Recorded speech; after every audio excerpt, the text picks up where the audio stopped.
Ladies and gentlemen, welcome in and happy Thursday. You are watching the Paladins Pro Circuit Qualifiers Week number 3. We got the European Finals for you, a semifinal in NA, and a semifinal in Brazil. My name is Dolson, and joining me in the Breakdown Lounge is none other than Kkeazl. How you doing today, man? Doing pretty good, except for week 3. Yeah, Final set of open qualifiers. I mean, this is the last chance for a lot of people. That's right, and then next week we'll obviously jump into the group stages. So the teams that we're watching today are qualified into those groups. But I even look at the first matchup we have here in NA between Sour Team and Team Circus. Are you surprised at all that it's taken Sour Team this long to make their way, not even just to the finals, but into the semifinals? They had tough matchups in the earlier weeks. That's why every time I watched them in the qualifiers before the semifinal point, they were always having crazy close games. They were performing super well and then just couldn't make it happen in the end. So not too surprised that they got this far in having to go this far to get through, but definitely happy to see them this far so we can see these top teams still competing even down in week 3. Well, before we break down their roster, let's look at Team Circus a little bit. Maybe highlighted by Maxinski, the brother, notably, of the world champion Bunker. What do you expect out of these guys? They've taken some maps off some pretty big name teams. I mean, they took a map off of 5 randoms, I believe, earlier in week 1. But Team Circus, they're a newer roster, I believe, coming together. Maxinski, I know from watching them, Kkeazl, I think on support has impressed me a bit, being able to keep Max alive, rotating in and out. And most people should know Maxinski from being and lurking in any Twitch chats anywhere in the past, because he's usually there. Any Mimi stream, he's going to be there. Well, he is Bunker's brother, but certainly proving that he's a fantastic Paladins player himself, moving their way to the EU Finals here today. Of course, up against Sour Team. If you watched the PML at all last year, this is a team name that you'll be very familiar with, and a lot of these guys you'll be familiar with as well. They bring the roster of Stop Me, Pjei, Shipa, Uberspaydy, and Nyxus to the table.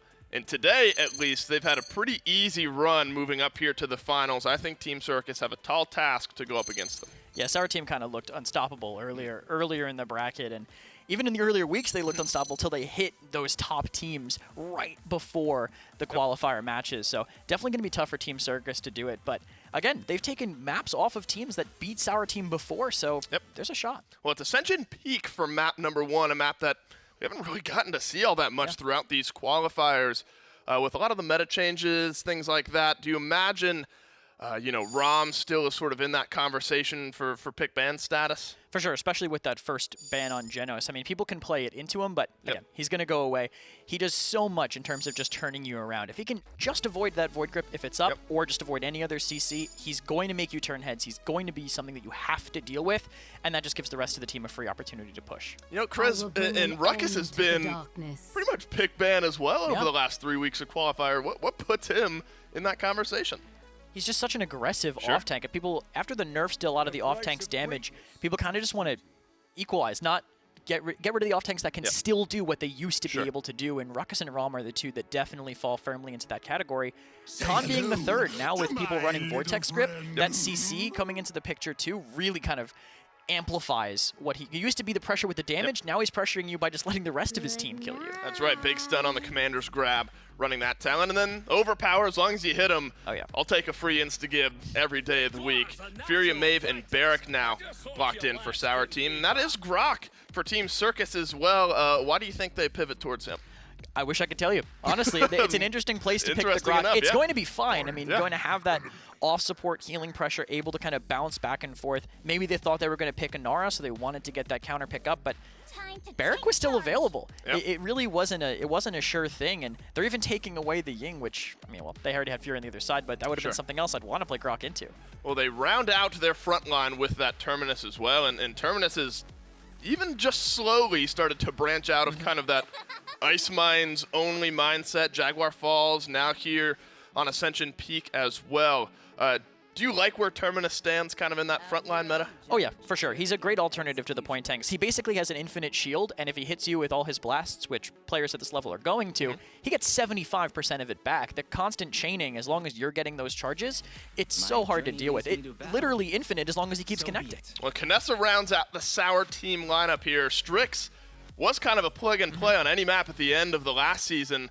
Where do you see Kinessa on this map, and what kind of play style does she bring? She's still going to be a sniper. She's just going to be able to jump to the high ground, which is a big deal on Ascension. You can go from that little stair area that's directly in front of the point, teleport up to the scroll high ground on the side, and make it way harder for any flanker to get on top of. Well, Sour Team, they've got a lot to prove here in the finals. Game number 1, Ryan Aggro Bailey, it's all yours. Oh, I thank you, Dave. I appreciate you throwing it to me as making a little bit of a guest appearance on the Paladin side, joined, of course, by the one, the only Gormizer.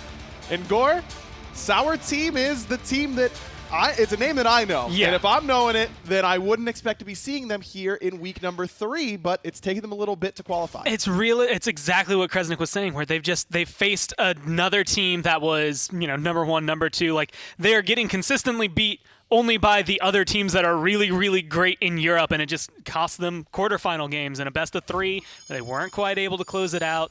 But now they've at least made it, so we know that we'll see them in the group stages, and now we get a little taste, a little flavor of what they'll be bringing while they're there. And I imagine this is a game that they want, it's a sigh of relief. Okay, we made it in the final week.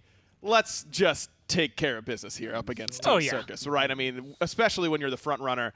And do you think they've drafted the right composition to try and steamroll? The only thing I'm a little iffy about is the Kinessa, but on Nyxus's hands, or in Nyxus's hands, it should work pretty well, as Kkeazl had highlighted, can kind of travel up and down between the high ground and right here on the objective. Other than that, you have Evie, Maeve, and on this map, with the Furia, they just get so aggressive, they get so in your face, it's hard to deal with them. Yeah, it doesn't seem like a great map for a sniper, but Nyxus certainly has the track record, so we'll see if he can make it work. Because it looks like Team Circus has been the first to the point, but this beefy front line of Sour Team is going to be a little bit difficult to get away, particularly this Barik. Kkeazl was saying he was surprised that it wasn't taken by Team Circus. Do you share that sentiment? Yeah, I mean, they grabbed the Grohk instead, and right now you're kind of seeing, well, where's Grohk? His damage is going to be able to come through, and it actually works well against the turrets here. But because of the statue kind of blocking line of sight, Grohk hasn't been getting a lot of damage. Instead, it puts Terminus in a bad spot. And PJ's going to claim first blood. The all-in from the front line doesn't really pay off for Team Circus now, and this should be good control for Sour Team. Maeve doing good work. Stop Me going to claim the second kill. And Sour Team immediately starts to push back all of Team Circus. Grohk going to have to use that Ghost Walk, but Maeve right on top of him. Uber is going to clean that one up easily as Sour Team get close to capping the payload already. And this is exactly what they want to do with this kind of team. Get aggressive, get some kills, and then just lock them in a hallway. It's like, cool, yeah, you're safe in there, Terminus, but what are you doing? The point's getting captured behind you. You can't get to us. And that just keeps them locked away. Evie can do the same thing on the other side. It's just a two-front push to keep them held back. And Shipa on this right-hand side really suppressing Team Circus nicely. I just don't know that it seems like Team Circus doesn't have anybody who can really knock this Evie down quickly enough in order to stop this zone from happening really well. But between Maeve and Evie, that's so much damage and mobility. Shaolin in particular is going to have to be really, really accurate, and that's a pretty high bar. And the problem for Shaolin is, like, that's a great maybe counter matchup for him. There are a lot of instances where that could go his way, but this is where he's going to get pressured out. He can't look at Evie and Maeve for too long because Nyxus has him in his scope the entire time, just making sure to keep him locked down. And across all of it, you have 3 huge targets to look at, and every single one of them is hitting every shot right now. It's just so difficult to keep up with. TÍred does get on the board with a double kill for himself. Stop Me's going to get a nice flick shot there onto Khan. And what looks like a stalled push for a second might not be that at all. Stop Me still here on the payload and doing Barik stuff, man. Setting up those turrets, dropping those shields, and moving it along despite what I believe was a 3-for-2 in Team Circus's favor. Yeah, realistically, if your Shaolin gets a double kill at all on Ascension Peak during the push, it should at least give you 30 seconds. Like, you should have a little bit of breathing room. But it's just, you can't overlook, again, the aggression that's coming down from the 3 DPS, the fact that Furia is there and applies her own amount of damage. But Barik himself, I mean, there's a reason he's so high prioritized. He just does a lot of good damage for a frontline. Looks like this might be a quick first point. A Sour Team right on the precipice. Khan down to try and help it out. There's his immunity, and Shaolin's already been forced off. Bit of a toss back there by Khan, but it's not enough. Gormizer, a quick, successful push for Sour Team. Yeah, Stop Me is honestly the one that I think is deadliest. Everyone else is giving him a lot of room to operate, but his focus on the objective there and the amount of damage that he's getting kind of for free because everyone else is a huge target on his team has made him, well, number 2 on the damage charts. I'd say number 1 is someone I want to get rid of. He's 3-0-7, And that's scary. Now they're coming into this round with a dome shield. They're going to have an inflame. All of that percentage that Team Circus was able to get at the beginning of the round, they're going to have to play so carefully to make sure it works, because Kkeazl doesn't quite have the illusory rift. Maxinski has the reanimate, but it's only useful if you're able to either A, get a kill, or B, ensure you're not going to die right after getting back up. And with the way they're playing on Sour Team, I don't know if you can guarantee that. Big cauterized lead for Sour Team as well, as you would expect with a big successful push like they just had. So that could also contribute here. Shipa is a little bit of trouble, but has that blink available. Going to go back to that wormhole. And he's nice and healthy, ready to re-engage, and wants to get really deep into the enemy backline. Still has enough help because the rest of his team on the point are controlling this front line. Khan and Terminus both down. Out comes that illusory rift, but I don't know. It seems like it's already a fight that wasn't going in Team Circus's way. Yeah. That inflame's so huge for Sour Team. And it's going to end up helping Terminus stay alive for a little bit, but only a little bit, and that's kind of the issue. It burns the reanimate, then burns the illusory rift. I would argue the two best things you had going for you in this round. And now you have nothing to really help retake the point. Tempest is slowly but surely charging up, but it's only at 71%, so Grohk is going to have to get a lot of damage with a lot of contest time to make sure he can have that up to even get your team on there. I don't know if Barik used Dome Shield and it's already back up, or if he just didn't need it at all, but I know that Dome Shield's up and available if Sour Team so need it. They've already captured the point once again. 3 points for them now as Barik gets tossed back, and he doesn't mind even a little bit. Dante falls to the hand of Shipa, and that's nearly a full team wipe. It will be a full team wipe for Sour Team, and Team Circus is reeling. If you have ever wanted to know, like, what's the best way to play on Ascension Peak? Like, if I came into this game and I wanted to make my team, this is textbook. This is exactly what you need to do. Having the Evie and the Maeve, normally we see those kind of get drafted against each other, and it helps balance things out. But both of them unadulterated on each team, finally you get rid of the Maeve, but you have to give your own life for it. You have this Kinessa watching out for them. You have a Barik and a Furia on a 21 and a 20 streak. They're doing so well from top to bottom. It's hard to deal with. When your tank and healer are both on 21 streaks, things are going pretty well for you, I think it's safe to say, as Sour Team on the edge of getting a 4-0 sweep here in game number 1. They've got ults to do it, Goremizer, in Flame up as well as Midnight. This is going to be a tough task for Team Circus. They look empty in the ult department, but Nyxus is a little bit low. Forced back by Terminus, but PJ has his back. No problem there. Nyxus still low. Grohk trying to finish him off, and Sayed will do it. But so will Sour Team, a 4-0 quickly here in game number 1. You win the really cool fight on the side. You get your 1v1. You lose the game just because of where the focus would be. Which admittedly, with the way everyone else on your team was dying, he was in the safest place to be, just not in the best, I guess, of keeping your team alive. But that was more, I mean, Sour Team had Dome Shield going into the end of that. They had Inflame ready. They knew what they were doing from top to bottom, and they had patience that just held out throughout that game. Ults to burn pays off for Sour Team. They take game 1, 4-0. Thanks for sticking around through a break that was about just as long as game number 1 was. Sour Team rolls their way through Team Circus on Ascension Peak. Kkeazl joining me to break things down. It's hard to break down, I think, one specific member of Sour Team there. I think that is a pure example of when every cog in that machine is working. Yeah, triple DPS being able to keep their distance, kind of poke them out when they really didn't have a way to make up for it. I mean, a Grohk Shaolin DPS line against 2 flankers that are just going to run away, and a Kinessa that's going to kind of stifle any attempt at a push.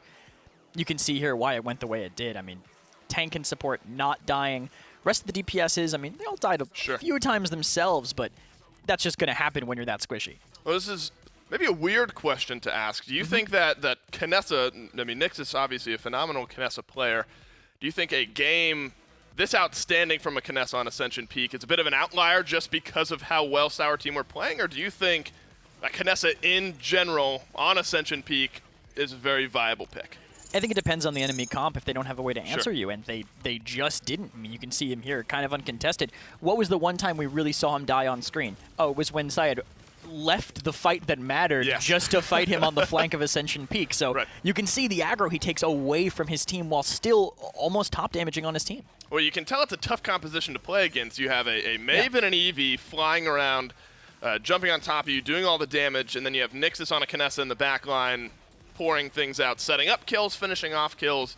It was really well-rounded and well-played composition there from Sour Team. You noted tinkering on Barik was maybe an interesting pick. Which normally would be status quo, at least in the past, but recently a lot of Bariks have kind of gone back to their shotguns. They've been running Fortify, they've been running Architectonics, but I think in triple DPS setups or in maps where they're just going to be constantly fighting at range, you can run it, even though you're doing 80 less damage a shot, which is huge. Sometimes just being able to play safer while still doing damage is enough to make a difference. So I imagine you liked what you saw out of it.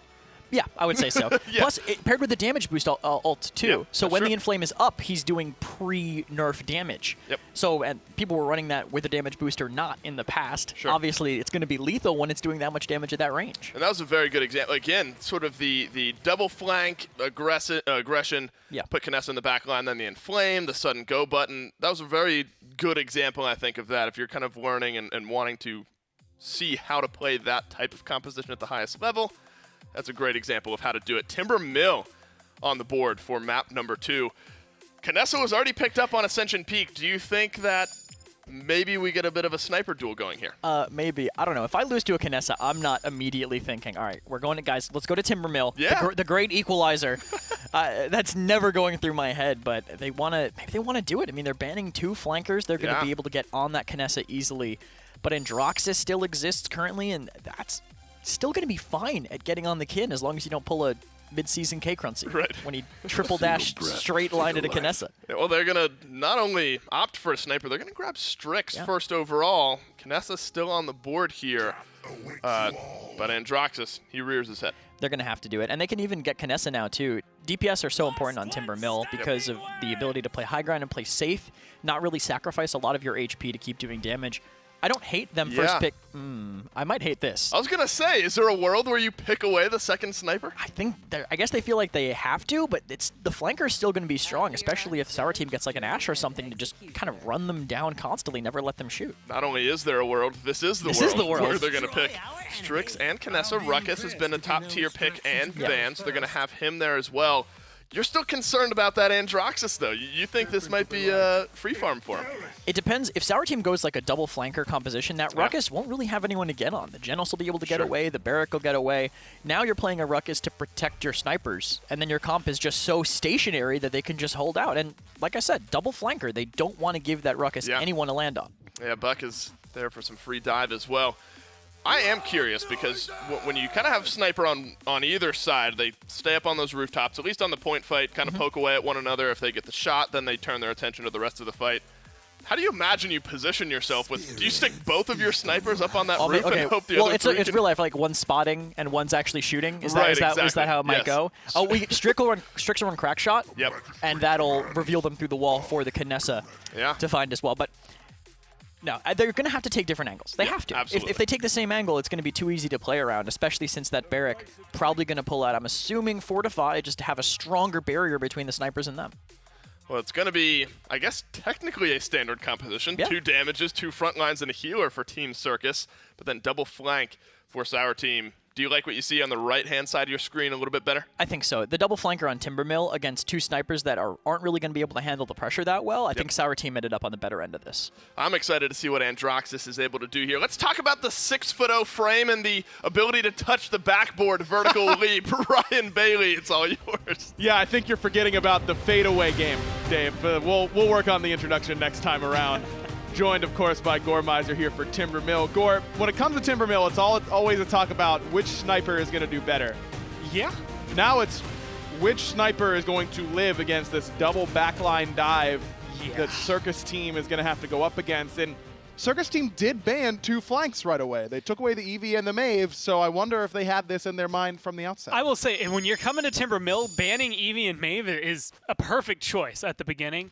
The problem is there's so many flanks that can still make it work. I think Evie and Maeve are naturally going to be your top choices. It's just so much easier to just jump from roof to roof. But Andro has 3 dashes. Buck has an insane jump that lets him go from roof to roof. So they still fit in here. And Sour Team, even though it's different players this time around, Shipa kind of still being the mind behind it, ran Buck on this map last year. Like, this was something they were doing in the past. So similar strategy that they've been going for. And I mean, Buck can go choose one sniper, Andro chooses the other, Khan goes with one of them to make sure they're safe, and they're perfectly fine. Terminus going to meet up with a lot of damage here very, very quickly, and he's got that shield, but I don't know if it's going to last long enough. Nyxus should be able to get him here. No, turns it around. Maxinski actually able to grab that first blood. Nyxus getting a little bit too aggressive and ends up paying for it. That's really good healing coming from the Moldamba, more than anything. I mean, Maxinski was one shot away, had the siphon up to be able to keep him alive, and now you have a flank Jenos coming out. But hey, if it works, you can't knock it. Yeah, I guess not. I mean, we lost one flanker. Let's see what we can do, and it's just send our healer as the next flank, as both frontliners for Team Circus are posted up in these buildings, and both get taken down fairly quickly. Syed also losing his life to the dive from Nyxus. Nyxus choosing targets maybe a little bit better this time around. Yeah, that first blood slowed them down, but it didn't give Team Circus anything to escalate with, right? They weren't able to get in there. Even Uberspaydy going down here, he was so far ahead, there's such a heavy zone that you're looking at 30% with 4 people. Like, you can hold this range pretty easily. This is going to be an easy cap here for Sour Team, it looks like. A couple kills have gone the way of Circus, and maybe I spoke a little bit too soon because this Strix has been able to break the base, so to speak, and break that front line. Maxinski again trying to take the 1v1 up against Buck, and this time he's got some help coming from Syed. That flashbang goes out, but PJ still able to find him, even with his eyes closed. TÍred does take down the healer in response, but it's still a 2-for-1 so far in favor of Sour Team with 99% on the point. Overtime does trigger, and TÍred gonna get some good pot shots in, but that shield coming up from Barik, Payday, gonna make him pay. And this should be point number 1 for Sour Team. Yeah, it took him a little bit. I like the call from Team Circus being able to kind of break through. It really came down to Sour Team focusing too much on kind of the left-hand side of the path of the push. Just hanging out on the roofs, but not the right roofs, right? Sure. Not being able to block you completely. Oh. But hey, still have an overpower. Now their ults are online. They're going for a push, which is notoriously long on Timber Mill, but this is a good way to start it. Nyxus in a bit of trouble being chased now, but Maxinski maybe took the wrong elevator. He goes down and then goes down shortly thereafter. Stop Me able to grab that one. As PJ has got to be the one to stay safe against a double sniper with two flanks and 2 front line. You imagine that it's going to be this Jenos is going to be focused. I mean, you'd think they'd try to get back there. The only person who can really cover him completely is this Ruckus. Otherwise, he's using the payload and surrounding area perfectly to keep him covered from the snipers.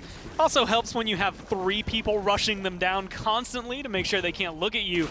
But PJ is kind of comfy where he is. He's just kind of hanging out. It's very, surreal. He's just enjoying the surroundings. Yeah, he's taking the scenic route all the way up to the point, which is exactly where Sour Team is going to find the payload. Hexafire finds a whole lot of nothing, but Shipa's going to find himself the triple kill. Another quick cap by Sour Team. That's just great. Not necessarily for Ruckus, but if you're PJ there, you just see the guns come out, and he just goes, nope. And then jumps down. He's like, you know what, how about not? Yeah, just steps out of the way. And it's moments like that that I think are going to really kind of break down where Sour Team stands versus right now where Team Circus stands. Because having that amount of conscious effort of just like, I know my surrounding area to know if he hexafires here, I'm safe, and we can kill him because he's so focused on me that he's not going to be able to find that damage. I mean, you have this Ruckus at 0-4. He's one of the top picks in Europe that we've seen in the last few weeks.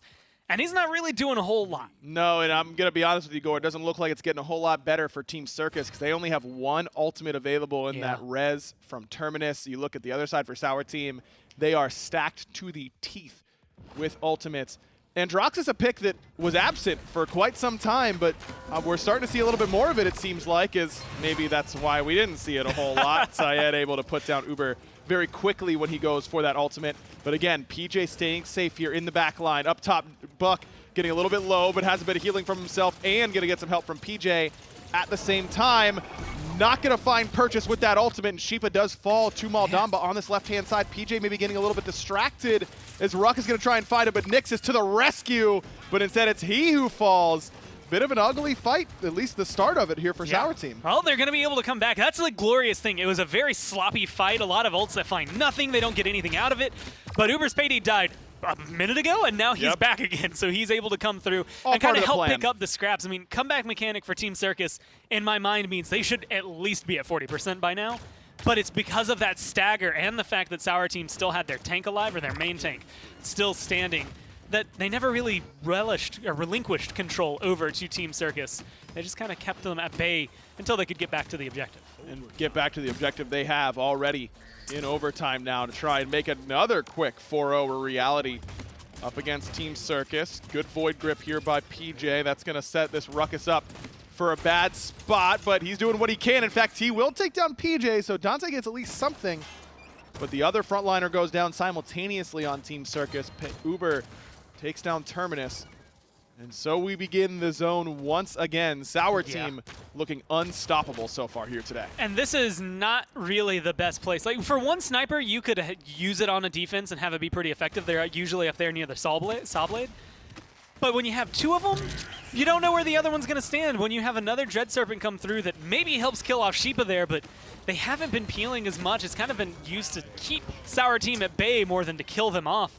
And it's not stopping them too much. Gore, are you telling me that standing directly on top of the payload push point is not the best spot for a sniper? Because that's kind of where Terminus has been left. That's been the only real estate available to him, and it's not exactly the best seat in the house. Well, because you have Kinessa here, and this is like the only issue I have. Kinessa has a great seat. The Strix just stand next to her and they look at the same thing. Like, granted, the double shot could kill any of the members of Sour Team if they time it right, but you're not on the payload. They sure aren't, and Sour Team gonna get another quick 4-0 victory. But I'll tell you what, both those snipers through the scope had a great view of that happening. Yeah, that's the the biggest issue with it is just you're able to contribute a lot of damage to the fight, but you're about 40 feet away from anything that's actually happening. And so once the payload gets past that line, you don't have enough time to get up there and defend. Maybe if you're Kinessa, you use that teleport to go in, and then you die, and then it goes in anyway. I don't know. Like, there's not really a winning scenario to have a double sniper there. Well, hopefully Team Circus can find something left in the bag of tricks right now. And they're at a circus. How could they be running out of tricks already? We'll find out what they've got in store in Game 3 right after this. Well, map 2 is a 4-0, and this set moves to 8-0 for Sour Team. Timbermill much the same as map number 1. I'm still Dolson. Kkeazl with me one more time to talk about what we saw in Timbermill. Double snipers, Kkeazl. Yeah. But it didn't work out.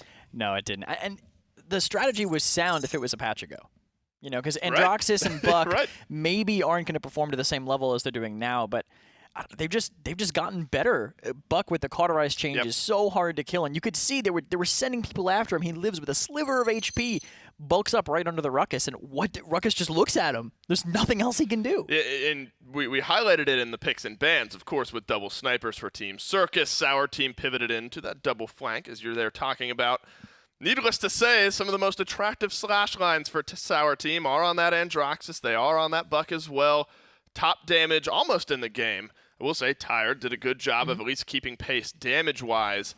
But you were concerned that these flanks would have kind of free range to do as they pleased. And with shots like that, that certainly came to fruition. Yeah, there was just no way for them to stop him, really. Again, they had to just play their tank super passive, and you can't do that. I mean, you saw the Terminus able to withstand a lot of pressure a little bit earlier with that trade he got onto Nyxus in the first fight. But Maxinski wasn't really able to do much else other than buy himself some time while the rest of his team just falls around him. And Ruckus, again, had no targets. He killed Pjei in after a fight once they'd already lost the point. Yeah, there were a handful of like 1v1s that the Ruckus was able to dash in and you know, maybe trade out a kill here and there. So bright spots for Team Circus in this are maybe some 1v1 kills here off to the side. But I think by and large through the first 2 games, this is why we were so surprised to see Sour Team not move into at least the semifinals through the first few weeks. We knew that they were a team that was capable of this. And they'll be able to do this against week 1 and 2 teams too. The games were super close. They just were barely getting edged out as the games were going on. And you can even see their flexibility in the draft. You know, they play Maeve v triple DPS game 1, go to map 2, suddenly ban out those 2. It's like, oh, we'll play these 2 instead, and we'll do the exact same thing. Yeah, and triple DPS, move into double flank, don't even need the sniper there on Timbermill. Game 3 could be it here for Team Circus. They've already qualified to the groups, but at least here in the finals for week number 3. Stone Keep is where we head, so back to maybe a little bit of normalcy after Ascension Peak. Move into Timbermill. Now Stone Keep. Let's just get rid of the Androxus. Why not? You can't just keep banning the picks the DPS play. Yeah, wait. You can't just ban everything they play. can just go back to Evie or Maeve now, right? Well, not Maeve. Evie, all right, that's it. Evie Buck is the losing combination. That's what they play. I don't know. The way that PP Circus is drafting to me almost feels like they're trying things out. Right. It kind of seems like they're just seeing what bans will work, throwing things at a dartboard and seeing what sticks. And I guess it makes sense to do here. They already qualified to groups. This is for seeding, but you still want to have a good showing, you know? Yeah, I mean, this is the level of composition that Team Circus will be playing in the group stages if they want to fully qualify into the PPC.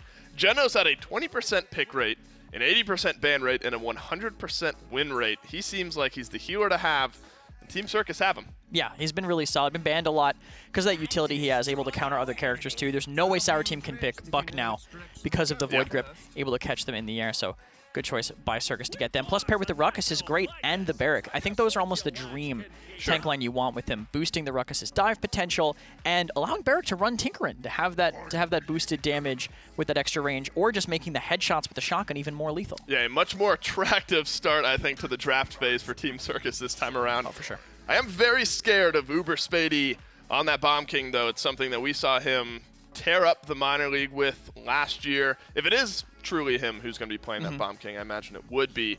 I love the pick on this map, and Grover as well. You know, Jenos such a powerful pick. That all kind of goes by the wayside with Moji locked in. Yeah, when I said they were trying stuff, I meant it.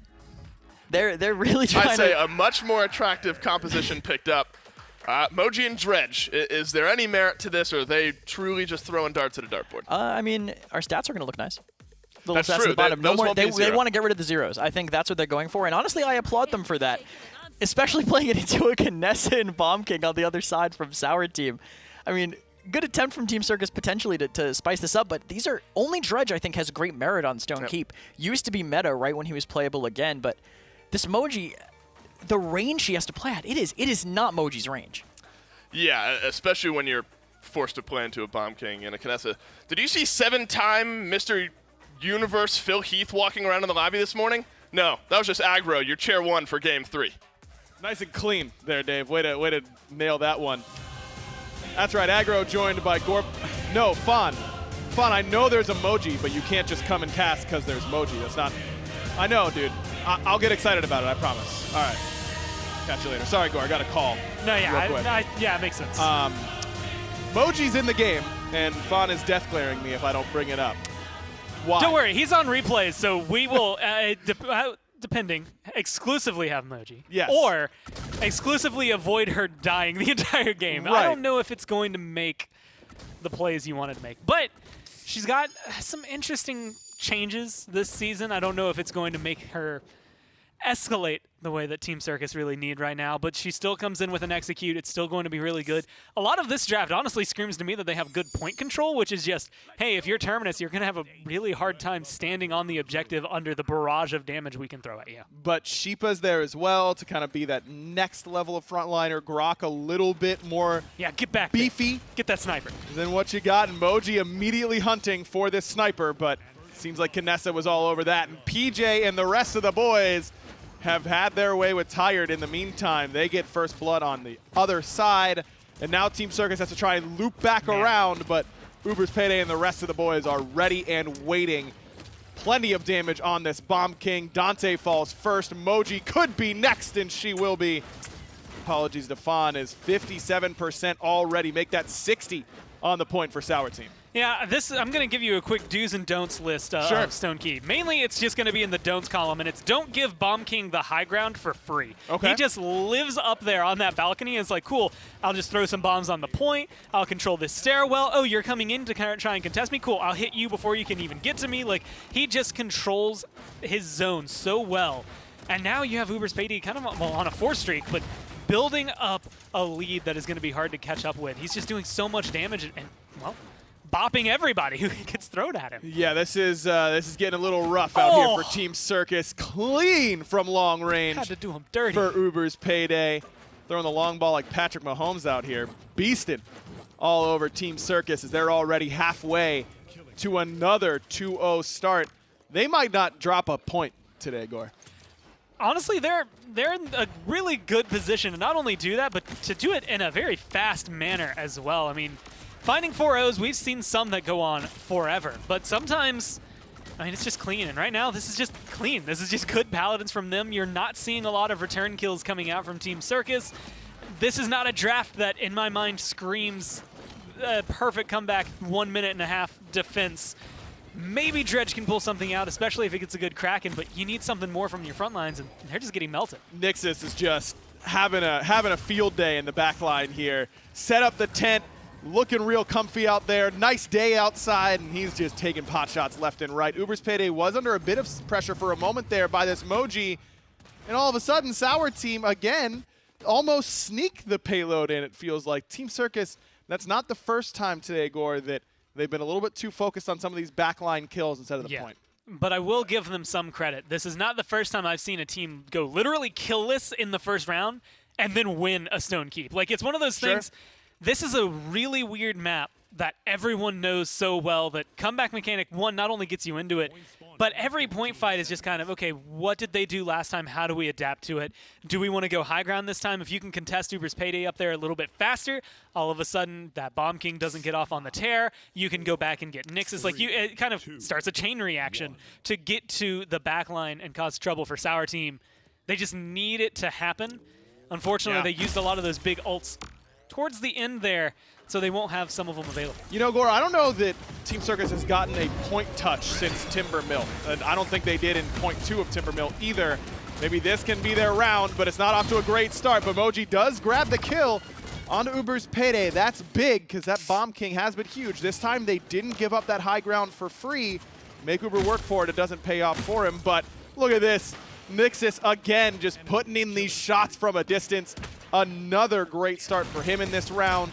Looks like he's going to have to deal with someone a little bit closer range than he'd like. Immediately take the teleport back, but Maxinski's still able to put him down. That being said, Team Circus still has not touched the point quite yet. Yeah, it took him a little bit to get to the position to really dominate that Kinessa, although right now they're having trouble dominating anything. That Dome Shield's just going to buy some time. I mean, 60% to none. It's the approach. You can contest high ground, but still send someone to deal with the Kinessa. Like, split 4 and 1, maybe 3 and 2. Just do something over there, because otherwise, Fun, look away, Fun! Oh no, poor Moji boy. Immediately con ulted, and not a whole lot you can do about that. Overtime ticking already, as it's Barik to the point. A fool's errand to try and stop this capture. 3-0, and Sour Team just a couple short feet away from going undefeated here in the finals of week 3. We'll see if they can do it. Yeah, this is honestly why, if you were wondering why people were saying, man, how did Sour Team get all the way to week 3? This is why, because they control so much of the game so well. It just happens that they play against other teams that were also comprised of like ex-PPL players that were keeping them toe-to-toe. But as Kkeazl mentioned, every week before this forum had been really close games in the quarterfinals that they lost. So we were expecting to see them go to the group stages. I'm honestly expecting to see them in the pro circuit. Things would have to go pretty catastrophic for them, but they are a solid team. They're just showcasing right now why they are so good. PJ does end up falling eventually. Syed will follow quickly thereafter. Uber right up to that high ground again, and he's going to take down Jenos with ease. Shipa going to set up for a double kill for Uber. And as Circus Team try and turn their attention to this Bomb King, he decides to go on the aggressive, not going to hold that high ground any longer, but this Ruckus may cause him some problems. Great healing, but not quite enough. PJ almost saving the life of his Bomb King. But I think that exemplifies a lot of what's gone on so far. A lot of Sour Team just kind of going where they like, doing what they like. Man, and for the first time, it feels like they've actually gotten a pause if you're Team Circus. Like, you've been able to zone them out at least a little bit. Granted, you still have the tanks nearby, Bomb King coming through, but without PJ around, it's maybe not as solidified as, yes, we can get through here. But King Bomb is great for opening the door. They have the overpower now to throw someone off the map. They can find some lethal kills here, and that Hexafire is going nowhere fast. Moji gonna come up and try and knock down Uber, but Uber healing up quite nicely. 24, make that 25 streak, by the way, for Shipa. Is that good? That seems good to me. Yeah, that's, you know, that seems solid. It's average for Shipa. Yeah, okay, all right. We'll see if he can keep it going then, as he's gonna find another pluck onto the Moji, and Stop Me gonna stop him very quickly. King Bomb comes through with Sour Team closing the gap and trying to get to that perfect day here in the finals. Members of Team Circus falling left and right, and Sour Team secure the perfect finals. There's a moment there where Dome Shield, like, it's always used as that, okay, keep me alive, keep me safe. When Khan is more than willing to pluck you out because he knows the throw distance is going to get you out of the shield, and you're going to be stunned right afterward, and he's just like, all right, I'm just going to throw you to the Sharks. This Dome Shield means nothing to me because I'm sheeping on like a 28 streak now. There's only so much you can do at that point. monster performance from Shipa, but really from every single member of Team Circus. Uberspaydy and Nyxus, both with 3 deaths apiece, but I think they more than make up for it with their 12 and 9 kills respectively, especially those 2 backliners. I mean, 55,000 damage apiece. That's pretty solid. TÍred did put in top damage in the game at 56,000, but that Dredge wasn't enough. And granted, I mean, he's only 500 ahead of the next highest. Like, the 2 members on the side of Sour Team were able to kind of keep pace with him. Look at this emoji highlight. How fun. And, well, hey, you know what? What a weird coincidence. Was that the only kill she got that game? Maybe she got a couple more. I didn't look at her slash line as much. Pretty close over here. Close, but no. Oh, no. No, we were feeling good about that highlight for a second there, but ended up not. This I thought was going to go well, and then it went less well the longer I watched. I'm so happy that we have this. Do you think Fawn felt good about making this replay real, or do you think this was a moment of deep sadness? Yes, only because I can hear the memes that come through with it, right? Where it's just like, we just watched a whole highlight reel of Sour Team for 3 games. We don't need to watch them anymore. Show me something interesting. I like this a lot more. Hey, you get a little bit of a different perspective. We saw this is what it was like to be Team Circus. It's just constantly getting killed, constantly getting pulled out, never having, what you need in time. And it's not even their fault. It's really just the fact that Sour Team are so good at what they were doing that they controlled and collapsed on everyone in Team Circus to just stop them. Well, these guys are going to collaborate here in the group stage. I think that works well enough. This is your European group stage with Sour Team making it in. Is going to be one of those in Group A that looks pretty stacked to me right away. I mean, District 69, Chroma Space as well. There are huge names. And PackBet, which I know is a Russian name, but I can't remember the Russian pronunciation for it. So I'm just going to say it that way. That's fine. There's 4 really solid teams in Group A fighting for 3 spots, and that is going to make for some interesting games. So make sure you tune in. Just, next week, right? For that group stage to happen. But we still got more Paladins today. You don't got to wait for more Paladins action. Stay tuned. We'll be right back.